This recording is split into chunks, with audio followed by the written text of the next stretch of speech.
aujourd'hui pour une nouvelle vidéo dans une ambiance un petit peu anniversaire parce que dimanche c'était mon anniversaire et donc j'avais un peu habillé ma cabane avec des ballons et j'ai eu plein de fleurs comme vous pouvez voir ici, bon même si j'arrive pas trop à viser je pourrais pas présenter la météo. Bref, j'ai passé une très belle journée, j'ai raconté tout ça sur Instagram et d'ailleurs c'est en story à la une si vous voulez un peu voir comment s'est passé mon anniversaire confiné. Je me souviendrai toute ma vie de mes 23 ans confinés comme ça hein. J'espère d'ailleurs que c'est la seule fois de ma vie où je serai confinée pour mon anniversaire. Bref, aujourd'hui je voulais faire un nouveau concept de vidéo qui j'espère vous plaira. Je trouvais ça plutôt sympa de vous raconter un petit peu les anecdotes qui ont pu m'arriver depuis que j'ai le souffle des mots. Et j'ai donc réuni 5 petites anecdotes que je vais vous raconter. Il y en a 3 courtes et 2 longues. J'ai l'impression de faire les vidéos de McFly et Carlito quand je vous dis ça. Il y en a qui sont assez vieilles, d'autres moins. C'est des anecdotes qui concernent la plupart du temps des personnes, mais si les gens se reconnaissent, il n'y a rien de méchant dans ces anecdotes, c'est juste que je trouve qu'elles sont drôles et j'avais envie de les partager avec vous. Donc voilà, je ne juge personne sur ce qui a été dit ou quoi, au contraire c'est assez drôle tout ce qui s'est passé, moi je trouve ça trop drôle. Donc voilà, je pensais que ça pourrait être sympa de vous raconter des petites anecdotes, donc j'ai appelé ce petit rendez-vous le souffle des anecdotes livresques. Vous avez vu la réflexion, tout ça. Si ça vous plaît, n'hésitez pas à me le dire, je n'hésiterai pas à vous refaire ce format une autre fois avec d'autres anecdotes, mais il faudra peut-être attendre quelques années qu'il m'arrive de nouveau des trucs assez drôles à vous raconter.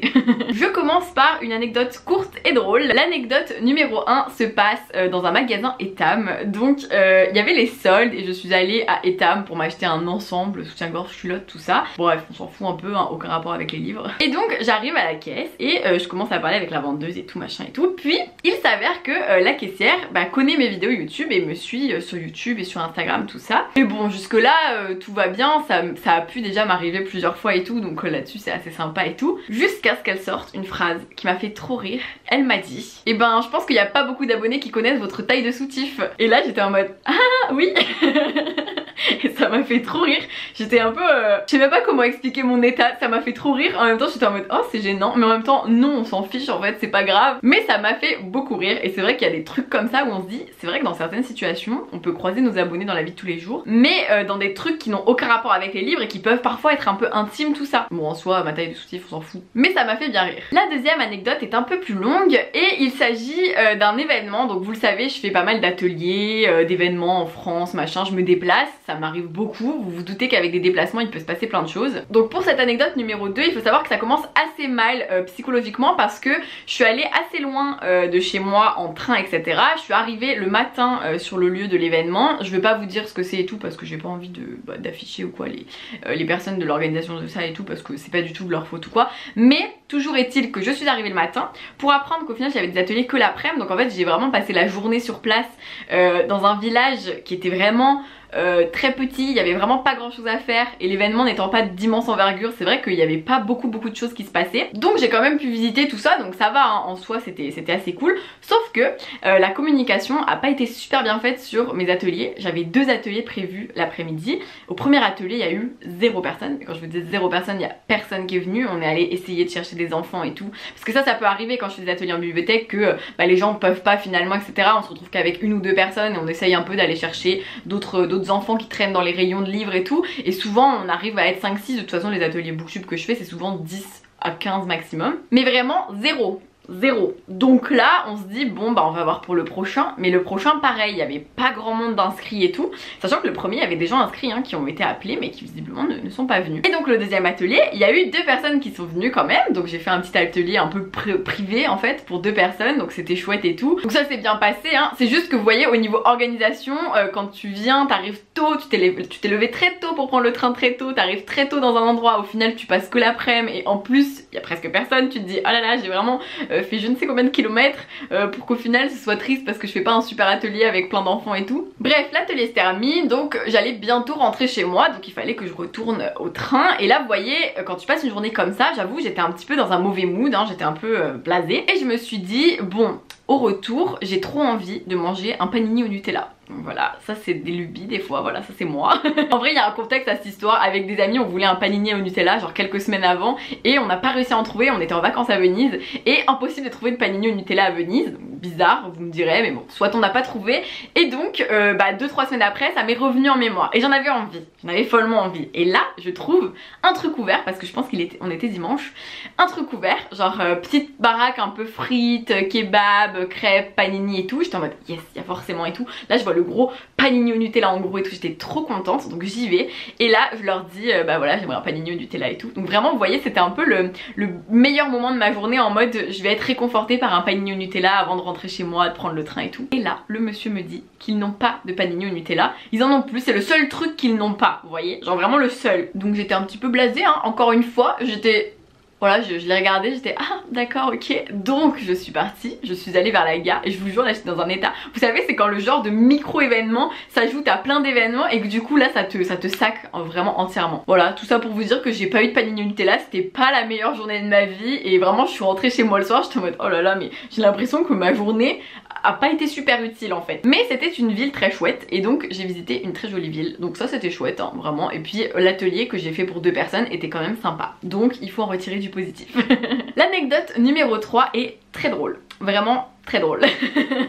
Elle est assez courte, vous allez voir. Je vous explique, j'ai un livreur Colissimo qui j'espère ne regardera pas cette vidéo. Et s'il regarde cette vidéo c'est pas grave, de toute façon c'est pas méchant ce que je vais dire sur lui. Mais ça fait plusieurs fois qu'il me livre mes colis et tout, et il était super gentil avec moi. Et c'est vrai que on peut penser, ce qui est pas forcément vrai hein, mais quand un mec est très gentil et tout, et que à chaque fois il te demande de tes nouvelles et tout, tu peux te dire ah il me drague peut-être un petit peu. Après il a déjà livré des colis à Alex et tout, donc peut-être pas du tout. Mais vous allez voir pourquoi je pense qu'il y a peut-être de la drague quelque part. Et un jour il me livre un colis, donc il me le donne, machin, je referme la porte, tout ça. Et là, genre une demi-heure après, je reçois un message sur Instagram avec écrit j'ai vu ton compte sur ton colis. Et là je me dis mais non, c'est pas le livreur Colissimo qui m'envoie un message Instagram. Donc là je me dis ok, j'étais un peu gênée vous voyez, parce que je me disais bon vu qu'il est tout le temps un peu gentil avec moi et tout, ça se trouve il veut me draguer, donc du coup ça se trouve c'est gênant. Donc j'ai répondu un truc un peu basique en mode haha improbable. Lol. Et là il répond fallait pas le mettre et tout. Bon après on s'en fout parce qu'en fait c'est pas moi qui l'ai mis, c'est la maison d'édition, mais ça il pouvait pas forcément le savoir. Donc là vous voyez je like le commentaire et je me dis bon bah on en reste là et tout, parce que moi ça me gêne un peu, c'est mon livreur, j'ai pas envie de pas être gentil avec lui, mais en même temps j'ai pas envie que ça aille plus loin et tout. Et là il m'envoie, après que je lui ai juste liké le message, 20 minutes après il m'envoie comment tu vas. Et là je me suis dit ah non, genre c'est pas possible, moi c'est mon livreur, je le connais pas vraiment, j'ai pas envie de parler avec lui comme si on se connaissait et tout, du coup ça me gêne quoi. Du coup là je suis en mode oh, je sais pas quoi faire et tout. Du coup j'ai pas ouvert le message, je me suis dit je vais jamais l'ouvrir. Sauf que j'étais super gênée, je me suis dit mais la prochaine fois qu'il va venir me livrer un colis, il va savoir que je lui ai foutu un vent et c'est pas gentil de ma part tu vois, mais en même temps j'avais pas envie de débuter une conversation et tout. Donc vraiment la meuf tiraillée entre 20 000 émotions. Ce qui est super drôle c'est que je prévoyais juste de vous raconter cette anecdote comme ça. Mais aujourd'hui, juste avant que je vous tourne cette vidéo improbable, il m'envoie un message Instagram, il me met bonjour, peux-tu m'attendre en bas pour le colis? Et là j'étais en mode non mais c'est trop drôle. En fait il me prévient d'avance que j'ai un colis et tout sur Instagram. J'arrive pas encore à savoir si c'est cool ou pas, mais du coup ça m'a fait rire et je trouve que cette anecdote est assez drôle parce que vraiment j'étais un peu... Après, mon livreur Colissimo est très gentil, donc je suis ravie d'avoir un livreur gentil qui sait où j'habite et tout, parce que là où j'habite c'est un peu compliqué et tout. Donc là-dessus, il n'y a aucun problème, il est très gentil, il n'y a pas de souci. Mais je trouvais que cette anecdote était assez drôle. Après, ça se trouve, vous me direz peut-être qu'il me drague pas du tout, hein, que juste il voulait discuter et tout. Mais bon. Anecdote numéro 4, un petit peu plus longue, c'est quand je suis allée faire une journée d'atelier dans une ville. En fait c'était vraiment une journée entière, donc je suis allée dans une ville, enfin c'est vraiment un village. Donc je peux vous dire que j'ai plein d'anecdotes sur mes ateliers parce que j'en ai fait un peu partout en France. Mais là c'était pas mal, j'ai passé une super journée, vraiment une des meilleures journées d'atelier que j'ai pu passer dans ma vie, de le souffle des mots et tout. Donc vu que c'était une journée entière du matin au soir et que c'était assez loin, c'était dans le pays de Pouzauges, tout ça en fait, je saurais pas trop vous expliquer exactement où c'est dans la France, mais c'est par là-bas. Et donc vu que c'était la journée, je suis arrivée la veille parce que je dormais du coup sur place. Et c'est vrai que les bibliothèques et tout ça, parfois ils ont pas des budgets énormissimes, ils peuvent pas forcément prendre un hôtel ou quoi. Et du coup j'ai été logée chez la bibliothécaire qui m'a accueillie. Et elle était trop gentille, vraiment je vous jure c'était un peu le rêve. J'avais l'impression d'avoir réservé un Airbnb 5 étoiles parce qu'elle m'a accueillie chez elle dans sa maison et tout. Elle m'avait laissé la chambre de sa fille qui est trop belle, et ils avaient un chat blanc, mais vous savez les chats avec des longs poils blancs et tout, genre trop beau. Le chat était trop beau, en plus il venait sur mon lit pendant que j'étais allongée et tout, j'étais en mode oh j'adore. Bref, vraiment trop bonne expérience, même si c'était pas du tout un Airbnb, mais j'ai été trop bien accueillie. La journée du lendemain se passe trop bien, donc vraiment vous voyez ce genre de journée parfaite où tout va bien mais tout peut pas bien finir, ce n'est pas possible. Et donc au retour, alors je saurais plus exactement vous expliquer le trajet exact, mais il se passe que je prends mon TER, donc c'était d'abord un TER qui était à 1 heure de voiture déjà des bibliothèques. Donc on a fait 1 heure de voiture, on me dépose, je prends mon TER qui déjà est arrivé, il me semble, 45 minutes en retard, un truc comme ça. Déjà ça sentait pas bon parce que j'avais une correspondance à Angers et je me suis dit wow, genre si j'ai 45 minutes de retard, ça va me laisser 5 minutes de correspondance et tout, c'est une cata. Finalement le TER arrive, donc miracle, il est arrivé qu'avec 30 minutes de retard, un truc comme ça. Donc je le prends, je me dis bon c'est bon et tout. Donc on devait être un samedi soir, vous voyez, et vraiment j'étais fatiguée, j'avais passé une sacrée journée et tout. Donc je me disais j'ai trop hâte de rentrer chez moi. J'avais trop d'espoir là. Bref, je monte dans le train, j'arrive à Angers et là on apprend qu'il y a un incendie. Alors peut-être que vous avez entendu parler de ça parce qu'il y a plein de gens qui ont été impactés par cet incendie. Il y avait un incendie entre Angers et Paris je crois, parce qu'il y a eu du tonnerre et du coup ça a fait exploser je ne sais quoi, et du coup il y a eu des énormes incendies sur les voies et tout. Donc aucun train évidemment ne pouvait circuler entre Angers et Paris. Ce qui était rigolo, c'est que à ce moment-là, une amie à moi qui habite à Paris mais qui devait aller voir ses parents à Angers, bah du coup était dans le train qui allait vers Angers. Moi j'étais même pas encore dans le train qui devait aller à Paris, et on était toutes les deux coincées dans les deux sens. Et reprise de la circulation estimée à 23 h, ou le lendemain, il y avait plus rien, les taxis ça coûtait une blinde pour faire Angers-Paris. Vraiment je vous jure, j'étais en PLS. En fait la SNCF ne vous garantit pas que si vous prenez un hôtel ils vous le rembourseront, on n'en sait rien techniquement. Donc je me disais, j'ai pas envie de dépenser 70 balles pour une nuit d'hôtel et de pas savoir si je vais me faire rembourser et tout. Alex il commençait à me dire non mais Angers c'est à 3h30, au pire je viens en voiture et tout. Je suis non mais attends, genre tu vas pas venir en voiture, ça va te faire 7 heures de route et tout, laisse tomber. Un gros bordel, genre vraiment. Et au final, je crois que j'ai attendu 2 heures dans la gare d'Angers. Vers 22 h j'ai eu un train.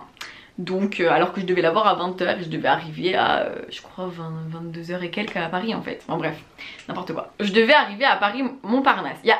Il y a un avantage à toute cette histoire, vous allez voir. Je prends le train, mais le train ne faisait pas Angers-Paris, hein, pas du tout. Le train faisait la boucle dans l'autre sens, c'est-à-dire qu'on allait à Nantes. Je crois qu'on était allé jusqu'à Nantes. Et ensuite on est remonté par le Mans, Rennes et tout. Bon je sais plus dans quel ordre mais vous m'avez comprise. Vraiment on a fait une énorme boucle. Donc ça déjà, ça rajoutait environ je crois 4 heures de trajet. Enfin en fait je savais déjà que j'allais faire 5 heures de train. Et genre c'était un enfer, j'avais plus de batterie sur mon téléphone. Enfin vraiment je vous jure, je me disais mais comment une journée si bien peut se finir si mal. Je monte dans ce train, je me retrouve dans un carré et tout. Bon l'avantage vous savez quand on a ce type de problème c'est que tout le monde un peu papote on papote tous entre nous parce que on sait pas comment on va faire en fait. Donc c'est bien, j'ai rencontré des gens et tout, donc c'était assez rigolo.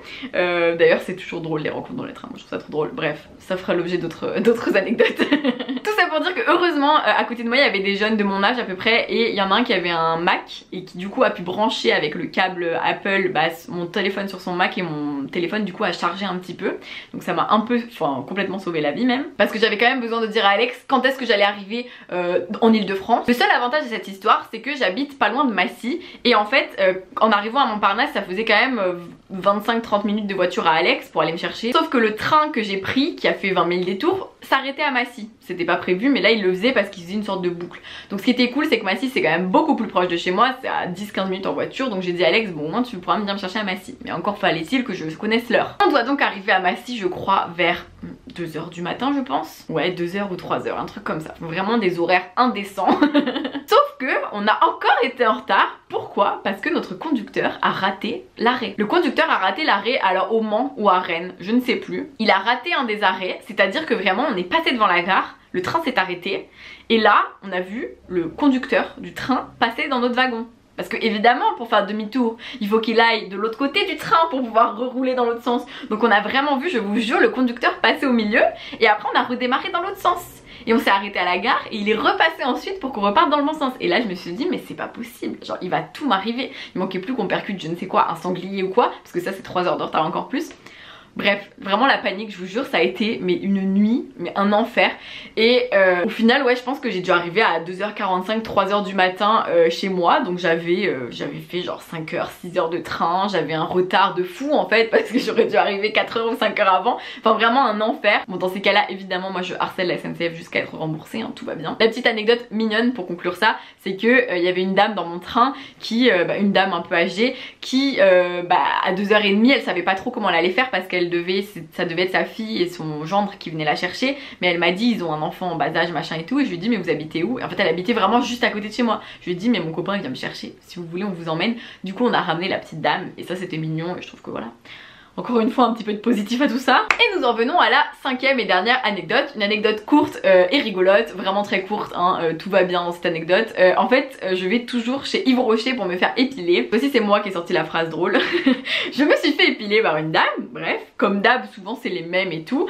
Et pour parler un peu plus intimement, je me suis fait épiler le maillot. Vous allez voir pourquoi c'est important. Parce que c'est vraiment très gênant de se faire épiler le maillot. Enfin je veux dire vraiment il y a un truc moi qui me gêne, c'est comme ça, après c'est la vie, il y en a qui adorent, il y en a qui aiment pas. Moi juste je trouve ça un peu gênant, mais une fois qu'on a l'habitude, voilà, c'est comme ça. Sauf que ce qui est très drôle c'est que je descends, je paye et tout, puis là en sortant il y en a une, elle fait eh mais je vous connais et tout, et là je me dis oh là là, genre comment ça, et j'ai eu peur que ce soit celle qui m'avait épilé, et en fait non, c'était une à côté qui me dit ah mais je vous connais, je suis vos vidéos machin et tout, et là c'est moi qui ai sorti un peu la réplique, je lui ai dit ah mais heureusement que c'est pas vous qui m'avez épilé parce que ça m'aurait trop gêné. Donc vraiment je me suis dit, vous imaginez si pendant que je me fais épiler je découvre que la personne qui m'épile est abonnée à mes vidéos. Surtout quand elle m'épile le maillot quoi, genre elle m'épile pas les aisselles. Ça m'avait fait beaucoup rire et je me suis dit je vais hésiter à réserver à Yves Rocher parce que j'aurais trop peur de tomber sur elle, parce que je pense que c'est un peu par hasard que les esthéticiennes nous épilent, c'est selon leur planning et tout. Je me dis si je tombe sur mon abonné, je sais pas, ça me gênerait quand même. Est-ce que vous ça vous gênerait? Enfin bref, voilà pour mes petites anecdotes. J'espère que cette petite vidéo vous a plu. Encore une fois, hein, je ne juge personne, je ne veux vexer personne ou quoi. Enfin vraiment tout ce que je vous ai raconté c'était pour vous faire rire et parce que moi ça me fait rire. Et je me disais pourquoi ne pas partager avec vous ces anecdotes qui me sont arrivées depuis que j'ai ma chaîne, mon blog, mes réseaux sociaux, tout ça. Dites-moi en commentaire si ça vous a plu, quelle anecdote vous a fait le plus rire, si vous aussi vous auriez été gêné face à ces anecdotes. Sur ce, je vous fais plein de bisous, je vous dis à très vite pour de nouvelles vidéos et passez de très belles lectures d'ici là. Bisous.